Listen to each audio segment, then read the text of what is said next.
Oke, baik Mas, terima kasih banyak. Mm-mm. Eh, Oke, siap. Sangat menarik sih dari pembicaraan kita tadi. Mm-mm. Mungkin saya ingin meneruskan dari pertanyaan teman saya. Nah, Mm-mm. jika kalau misalnya ada pembuatan pemesanan rangkaian kata ataupun Mm-mm. copywriting gitu, biasanya request paling umum daripada klien itu apa Mas bentuknya atau outputnya nanti? Oke, terkait bentuknya ya, karena copywriting kan outputnya berupa tulisan. Jadi tulisan yang sering banget diminta itu berupa artikel, ebook, dan konten di media sosial. Baik itu di ini ya, kalau di feed Instagram maupun di caption pula. Itu tiga hal yang sering banget.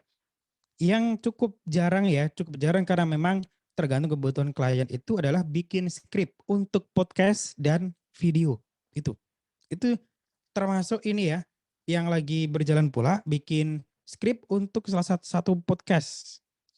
Salah satu podcast juga di tanah air diminta dibikinin podcast nih untuk dianya sendiri yang baca dan juga nanti ketika untuk bintang tamunya. Itu yang terakhir atau masih berjalan terkait proyeknya dan itu cukup jarang ya karena kebanyakan berupa artikel ya, berupa konten di ebook dan juga di media sosial. Media sosial pun itu masih terbatas untuk Instagram aja. Sangat jarang untuk Twitter.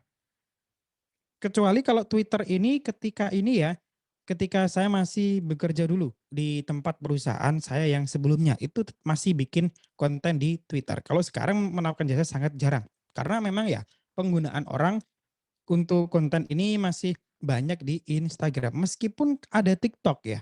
Kalau TikTok ini memang juga cukup jarang.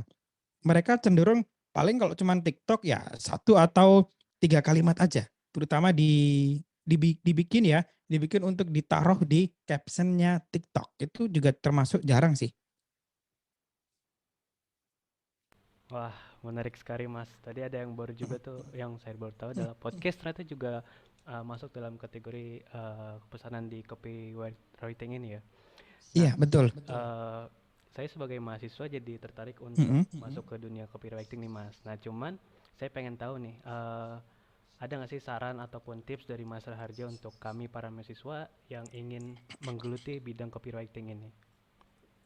Oke, tips dan saran dari saya sih bagi teman-teman mahasiswa ya, kalau pengen masuk nanti ketika udah lulus dari kuliah, mulailah dari sekarang untuk bikin portofolio terkait tulisan. Usahakan bikin tulisan dan diterbitkan di blog pribadi aja. Entah blog pribadi yang disediakan kampus ataupun pakai yang gratisan seperti medium.com. Enggak apa-apa, silahkan. Bikin berbagai macam tulisan dari berbagai macam genre. Silahkan banget. Nanti itu ibarat kata ladang kita untuk latihan. Sedangkan menulis copy itu ibarat kata pertandingan. Untuk kita bisa memenangkan pertandingan, kita perlu banyak latihan.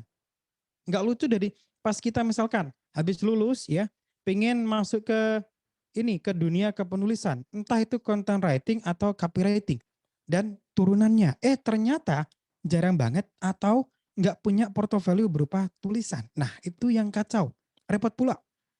Kalaupun nanti ada ini ya, ada lowongan, ada semacam kayak magang, juga boleh silahkan ikut. Entah itu magang yang berbayar atau yang memang nggak dibayar sama sekali. Silakan dipilih sesuai dengan kemauannya. Pengen yang ikut magang tapi dibayar atau magang yang tanpa dibayar. Itu juga silakan dipilih. Sebagai apa? Sebagai ajak untuk ngumpulin portofolio. Karena apa? Nanti yang dilihat ketika masuk dunia kerja ya tulisan kita.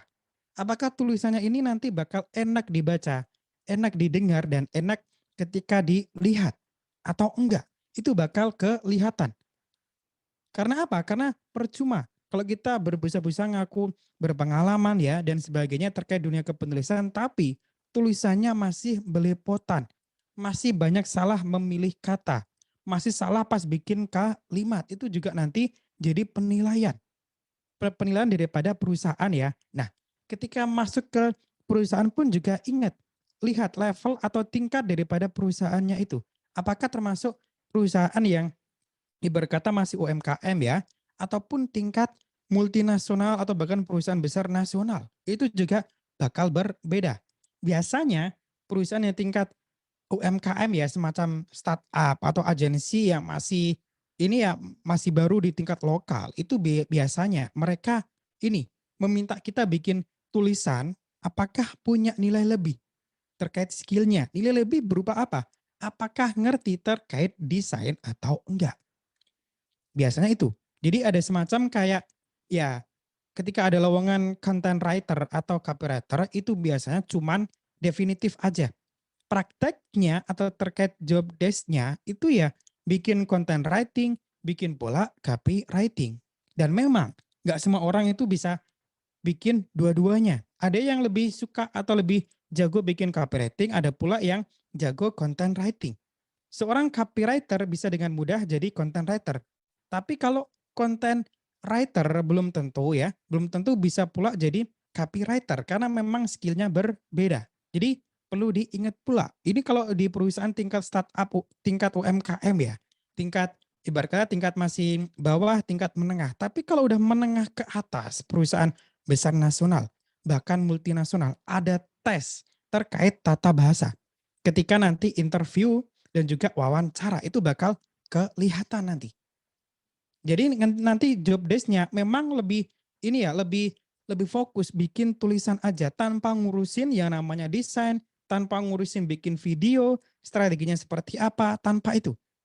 Karena ya semuanya mengikuti ya dan hal ini semacam kayak lumrah. Nah, nanti kalau misalkan nih teman-teman pengen masuk yang mana? Kok lebih suka tantangan? Pengen ngerjain desain pula, ngerjain di video, ngerjain tulisan? Ya monggo silahkan ya. Dipilih dengan segala resiko dan dampak yang silakan pula ditanggung sendiri-sendiri. Kalau pengen masuk perusahaan nasional, ya persiapkan dari sekarang. Pahami yang namanya tata bahasa. Baik itu tata bahasa yang baku atau formal sampai tata bahasa yang kreatif. Karena apa? Copywriting masuk ke laras bahasa kreatif. Jadi harus tahu. Baik itu bahasa Inggris ataupun bahasa Indonesia. Dan ini ya, kalau yang biasanya ketika tes, interview itu ada tes semacam ini terkait tata bahasa. Itu biasanya perusahaan yang ini dia lebih banyak di bidang media. Itu sangat banyak tesnya. Karena apa? Nggak lucu jadi penulis ya, tapi nggak ngerti tata bahasa baku. Kan dasarnya dari tata bahasa baku dulu untuk kita bisa ngerti tata bahasa kreatif yang menggunakan berbagai macam kosakata populer yang ada di masyarakat. Itu tips dari saya ya. Yang penting banyak latihan biar nanti bisa memenangkan pertandingan. Kalau masih ini ya ibarat kata masih kurang pede, nggak apa-apa, tulis aja dan ketik aja di medium, tapi di private. Nggak apa-apa ya. Yang penting usahakan untuk bikin tulisan apa aja. Kalau ada salah-salah kata ya nggak apa-apa. Yang namanya juga kan latihan ya. Sambil nanti seiring berjalannya waktu. Misalkan nih udah bikin 30 tulisan. Tinggal dibandingkan tulisan yang pertama sampai tulisan terakhir itu seperti apa. Apakah nanti kelihatan bedanya atau seperti apa. Sambil pula cari mentor yang bisa mengarahkan bagi teman-teman. Mentor dalam arti yang ngerti kondisinya, mampu membimbing. Mampu membimbing berarti kemampuannya ya sudah teruji.